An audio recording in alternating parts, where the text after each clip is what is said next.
नमस्कार दोस्तों, मेरा नाम है मनीष कुमार सिंह और आप देख रहे हैं 4 PM महाराष्ट्र। दोस्तों, मुंबई से एक बहुत बड़ी खबर आ रही है और बहुत चौंकाने वाली खबर आ रही है कि जी हाँ, मुंबई में जो 6 लोकसभा सीटें हैं उनमें से एक जो सीट है मुंबई नॉर्थ वेस्ट की, वहां से गड़बड़ वाला मामला सामने आ रहा है। यहाँ पर मैं आपको बता दूं कि यहाँ पे शिवसेना बनाम शिवसेना था, यानी कि अमोल कीर्तिकर जो है वो खड़े थे उद्धव ठाकरे की जो शिवसेना उनकी तरफ से, और रविंद्र वायकर खड़े थे एकनाथ शिंदे की पार्टी की तरफ से। और यहाँ पर बहुत बड़ा मामला सामने आया है। बताया जा रहा है कि जो 48 वोटों के अंतर से जो रविंद्र वायकर जीते हैं उसमें गड़बड़ घोटाला किया गया है, ऐसा आरोप है एमवीए गठबंधन, इंडिया गठबंधन के नेताओं की तरफ से ये बात कहा जा रहा है। और साथ ही साथ अब इसमें एफआईआर तक बात पहुंच गई है, पुलिस तक ये बात पहुंच गई है। अब इस पे आगे की जांच जो है वो शुरू कर दिया गया है और क्या कुछ पूरा मामला है उन सब पे हम लोग बात करते हैं और आपको बताते हैं डिटेल से कि आखिर हुआ क्या है।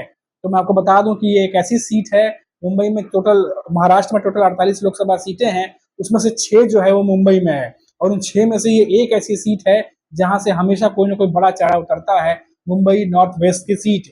और ये वही सीट है जहां से संजय निरुपम पहले चुनाव लड़ना चाह रहे थे और उन्हें जब सीट नहीं मिली कांग्रेस की तरफ से तो वो नाराज हो गए थे और बहुत सारे बयान जो है उन्होंने दिए थे कांग्रेस के खिलाफ ही, और कई सारे नेताओं को आड़े हाथों लिया था। और यहाँ पर प्रत्याशी बहुत लेट आए जिनका नाम सामने आया कि कौन चुनाव लड़ने वाला है, और आखिरकार नाम सामने आया उद्धव ठाकरे की पार्टी की तरफ से अमोल कीर्तिकर का, जो कि गजानंद कीर्तिकर के बेटे हैं। और दूसरा नाम आया रविंद्र वायकर का, जो कि मार्च के 2024 मार्च तक जो है वो यूपीटी ग्रुप यानी उद्धव ठाकरे के साथ थे। अचानक लास्ट मोमेंट उन्होंने पार्टी बदली और यहाँ से उम्मीदवारी भी उन्हें मिल गई। तो ये बड़ा एक चौंकाने वाला फेरबदल भी सामने आया था। अब ये जो नया खुलासा हुआ है जिससे हड़कंप मचा हुआ है, आखिर ये खुलासा है क्या? तो मैं आपको बताता हूँ कि जो रिपोर्ट्स आ रही हैं उन रिपोर्ट्स को मैं पढ़ के बताता हूँ। यह भी एक खबर आई हुई है, अभी तुरंत पहले भी आई है कि मुंबई उत्तर पश्चिम यानी मुंबई नॉर्थ वेस्ट की जो सीट है, लोकसभा चुनाव सीट रविंद्र वायकर की जीत पर शिवसेना उद्धव गुट संदेह की नजर से देख रहा है। अब सामने आया है कि शिवसेना शिंदे के निर्वाचित लोकसभा उम्मीदवार रविंद्र वायकर के रिश्तेदार, जो कि इनके साले हैं, 4 जून को शुरू हुआ जब शिवसेना उम्मीदवार रविंद्र वायकर के रिश्तेदार मंगेश पटेलकर, ये वही साले साहब के जिक्र हो रहा है, कि वोटों की गिनती के दौरान नेस्को सेंटर गोरेगांव में है दोस्तों, गोरेगांव के हाईवे के पास लग करके है। जो मुंबई में रहते हैं उनको पता है, जो नहीं है उनको बता दो कि गोरेगांव का जो इलाका है वहाँ हाईवे से सट के नेस्को सेंटर है। बहुत बड़े बड़े इवेंट होते रहते हैं, कई सारे जो है वहाँ कार्यक्रम भी होते रहते हैं, वोटिंग भी वहाँ चल रही थी। तो नेस्को सेंटर कथित तौर पर मोबाइल फोन का इस्तेमाल करते हुए देखा गया। मोबाइल फोन का इस्तेमाल करते हुए किसे देखा गया? रविंद्र वायकर के साले साहब को। और ये वही फोन बताया जा रहा है दोस्तों, जो रिपोर्ट्स के अनुसार हम पढ़ पा रहे हैं कि ये वही फोन है जिससे ईवीएम ऑपरेट होता है, जो चुनाव अधिकारियों के पास होता है। और बताया जा रहा है कि इससे बहुत कुछ जो है वो आपकी रीच जो है ईवीएम तक बढ़ जाती है, क्योंकि यही एक फोन है जो इस्तेमाल किया जाता है ईवीएम के लिए। और ये फोन का इस्तेमाल करते हुए रविंद्र वायकर के साले जो है वो दिखाई दिए हैं। अब पुलिस ने इस फोन को फॉरेंसिक लैब भेज दिया है। ये भी सामने आया कि कुछ बैलेट वोट अवैध करार दिए गए हैं। Mumbai north west Lok Sabha seat पर अमोल कीर्तिकर को 1501 पोस्टल बैलेट मिले थे, जबकि रविंद्र वायकर को 1550 पोस्टल बैलेट वोट मिले थे। तो ये तमाम जो है वो सामने आ रहे। Mumbai north west Lok Sabha seat पर 3397 पोस्टल बैलेट वोट पड़े थे। शेष 306 वोटों में कुछ अन्य प्रत्याशियों को भी मिले हैं। ये जो रिपोर्ट्स आई हैं उसके हिसाब से मैं आपको डाटा बता रहा हूँ। 125 वोट नोटा में रखे गए थे। मुंबई नॉर्थ वेस्ट सीट पर महज 48 वोटों से हारे शिवसेना उद्धव गुट के उम्मीदवार रविंद्र वायकर की जीत के खिलाफ हाईकोर्ट जाने की तैयारी कर रहे हैं। तो अब ये मामला जो है अब कोर्ट तक भी पहुंचने वाला है। अच्छा, ये पूरा मामला जो है ये बहुत समय से चल रहा था दोस्तों, और ये बात सामने आ रही थी रह रह करके। अभी तो संजय राउत ने भी अब बयान दिया हुआ है और उन्होंने भी आड़े हाथों लिया हुआ है कि ये ईवीएम वाला जो काम है ये बहुत समय से जो तमाम नेता है इंडिया गठबंधन के या एमवीए गठबंधन की बात कर ले महाराष्ट्र में, ये आवाज उठाते रहे हैं कि ये जो 48 वोटर का अंतर आया इसकी जांच कराई जाए। क्योंकि जब रुझान आने शुरू हुए थे तो अमोल कीर्तिकर जो उद्धव ठाकरे की पार्टी के जो प्रत्याशी थे वो आगे चल रहे थे। लास्ट मोमेंट पर जो है वो काउंटिंग की गई थी, तब भी जो है वो रिकाउंटिंग की गई थी और तभी भी जाकर के जो है लास्ट मोमेंट पर अमोल कीर्तिकर ही आगे दिखाई दे रहे थे। लेकिन अचानक से जब लास्ट काउंटिंग हुई उसमें 48 वोटों के अंतर से जो है रविंद्र वायकर वो जीत हासिल करके चले गए। तो ये पूरा जब मामला सामने आया उसके बाद लगातार जो चीजें चल रही थी कि आखिर ये कैसे हुआ, और तमाम शंका की नजर से इसको देखा जा रहा था कि ईवीएम में कुछ ना कुछ गड़बड़ी की गई है। तभी जाकर के ये सब मामला सामने आया हुआ है। और मैं आपको बता दूं कि ये इसके बाद से लगातार जो तमाम नेता हैं, चाहे वो राहुल गांधी की बात कर ले, चाहे संजय राउत की बात कर ले, या अखिलेश यादव की बात कर ले, तमाम नेता अपने अपने सोशल मीडिया पर जो है ट्वीट करके, चाहे एक्स अकाउंट पे ट्वीट करके इस पर अपना जो विरोध जता रहे हैं, अपने अपना ओपिनियन दे रहे हैं। और मैं आपको बता दूं कि ये रविंद्र वाइकर जो है, ये पहली बार इन्होंने लोकसभा चुनाव लड़ा था सांसद के लिए। इससे पहले वो विधायक रहे हैं, पार्षद के तौर पे शुरुआत की थी।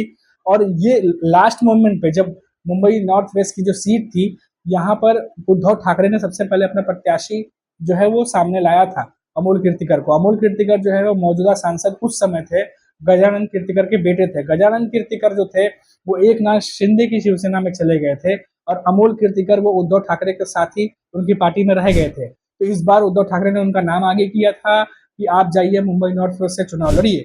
और जब उनका नाम सामने आया, उसके बाद ना बीजेपी की तरफ से, ना ही एकनाथ शिंदे की शिवसेना की तरफ से कोई भी प्रत्याशी नहीं उतारा गया। काफी लेट प्रत्याशी का नाम आया, वो भी मार्च महीने में, जब ये बात खबर आई कि पहले रविंद्र वाइकर जो हैं वो अब उद्धव ठाकरे की शिवसेना के साथ नहीं है, वो एकनाथ शिंदे की शिवसेना में आ गए हैं।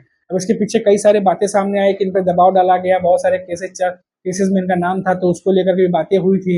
ये तमाम बातें, खबरें जो है वो रिपोर्ट्स में आई थी। और उसके बाद रविंद्र वाइकर को यहाँ पे अमोल कीर्तिकर के सामने खड़ा कर दिया गया। दोनों के बीच में मुकाबला टक्कर का चल रहा था, और लास्ट मोमेंट पे भी जो अमोल कीर्तिकर है वो आगे जा रहे थे, लेकिन जिस तरीके से रविंद्र वाइकर आगे निकले, 48 वोटों का खाली जो अंतर पड़ा है, ये जो है शंका जो है तमाम एनडीए गठबंधन के नेताओं के मन में डाल के चला गया कि आखिर ऐसा कैसे हो गया। और लगातार मांग कर रहे थे, और अब जब ये बातें आगे बढ़ी हैं, मोबाइल फोन का इस्तेमाल करते हुए देखा गया है, ये बात सामने आई है। अब पुलिस के पास जो है वो एफआईआर दर्ज कर दिया गया है जो रविंद्र वाइकर और उनके साले के खिलाफ, और अब जांच जो है आगे की जा रही है। फोरेंसिक लैब में जो है वो मोबाइल फोन को भेजा गया है, और बताया जा रहा है कि किस तरीके से जांच होगी कि इस फोन पे कितने कॉल आए थे, कितने फोन किए गए थे, या कुछ मैसेजेस वगैरह कुछ आए हुए हैं, कुछ इस तरीके से लेकर के पूरी पुलिस जो है वो आगे की कार्रवाई करेगी, आगे की जो है वो जांच आगे बढ़ाएगी। लेकिन इन सब के बाद ये इतना जरूर है कि जो ये मामला सामने आया है ईवीएम का, फिर से ईवीएम की बात, ईवीएम का जो कह सकते हैं एक भूत जो है वो सामने आया है। क्योंकि कुछ दिनों पहले ही नरेंद्र मोदी ने ये बात कही थी, जो प्रधानमंत्री देश के नरेंद्र मोदी हैं, कि रिजल्ट आने के बाद ईवीएम कहाँ गया, ईवीएम गायब हो गया, ईवीएम का मुद्दा कहाँ चला गया, ये तमाम बातें नरेंद्र मोदी कह रहे थे। क्योंकि इस बार इंडिया गठबंधन की भी सीटें अच्छी आई, तो इसकी वजह से बातें थोड़ी कम होने लगी। तो इस पर जो है एक तंज कसते हुए नरेंद्र मोदी ने ये बातें कही थी। लेकिन अब फिर से ईवीएम का भूत जो है वो बाहर निकला है, और अब महाराष्ट्र में जो मुंबई की 6 लोकसभा सीटें, उनमें से जो एक बहुत इंपॉर्टेंट मुंबई नॉर्थ वेस्ट की लोकसभा सीट है, वहां से अब ये पूरा मामला सामने निकल कर आया है।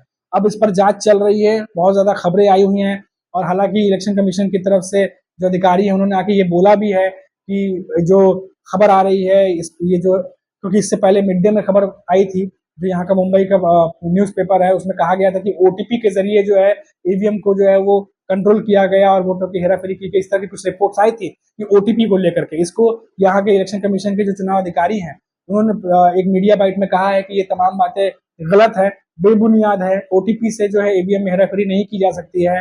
ये सब बातें जो है इलेक्शन कमीशन की तरफ से कही गई हैं। हालांकि मामला पुलिस के पास से, पुलिस भी आगे की जांच बढ़ा रही है। अब देखना होगा कि आने वाले समय में क्या कुछ जांच में निकलकर सामने आता है। लेकिन इतना जरूर है कि मौजूदा स्थिति में ईवीएम पर सवाल फिर से खड़े हो गए हैं, और साथ ही साथ जो इंडिया गठबंधन जो है, एनडीए गठबंधन के नेता है महाराष्ट्र में, वो हावी हो गए हैं। वापस से उन्होंने हमला शुरू कर दिया है एनडीए गठबंधन पर। वहीं राहुल गांधी से लेकर के अखिलेश तक, जो अखिलेश यादव हैं, सब ने जो है सोशल मीडिया का सहारा लेकर के अब वापस से ईवीएम के सहारे एनडीए गठबंधन पर अब अटैक शुरू कर दिया है। तो देखना होगा आने वाले जांच में क्या कुछ निकल के सामने आता है, और क्या कुछ खेल खेला गया है मुंबई नॉर्थ वेस्ट पर, वो सब कुछ पिक्चर अब क्लियर हो जाएगी। तो फिलहाल अभी के लिए इतना ही, और मुझे दीजिए इजाजत, और आप देखते रहिए 4PM महाराष्ट्र। नमस्कार।